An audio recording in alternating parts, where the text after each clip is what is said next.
நெல்லை அருகே மனநலம் பாதிக்கப்பட்ட வடமாநில முன்னாள் ராணுவ அதிகாரியை போலீசார் மீட்டு அவரது குடும்பத்தினருடன் ஒப்படைத்தனர். நெல்லை நாங்குநேரியில் உள்ள இந்திய கடற்படை நிலையமான ஐஎன்எஸ் கட்டபொம்மன் அருகே முதியவர் ஒருவர் தாடியுடன் அங்குமிங்கும் சுற்றித் திரிந்து வந்துள்ளார். கடைகளிலும் ஆங்காங்கே வீடுகளிலும் கிடைக்கும் உணவை வாங்கி சாப்பிட்டுவிட்டு அந்த பகுதியிலேயே தங்கி வந்தார்.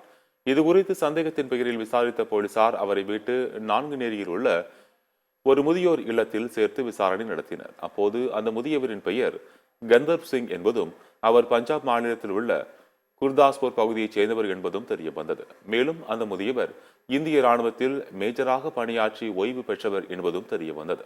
இதனையடுத்து நாங்குநேரி ஏஎஸ்பி பிரசன்னாகுமார் கந்தர்ப் சிங் குறித்து விசாரணை நடத்தி அவரை அவரது குடும்பத்தினருடன் சேர்த்து வைக்க நடவடிக்கை எடுத்தார். அதன்படி நெல்லை வந்த கந்தர்ப் சிங்கின் குடும்பத்தினர் போலீசாருக்கு நன்றி தெரிவித்து அவரை அழைத்துச் சென்றனர். இச்சம்பவம் அப்பகுதியில் நெகிழ்ச்சியை ஏற்படுத்தியுள்ளது.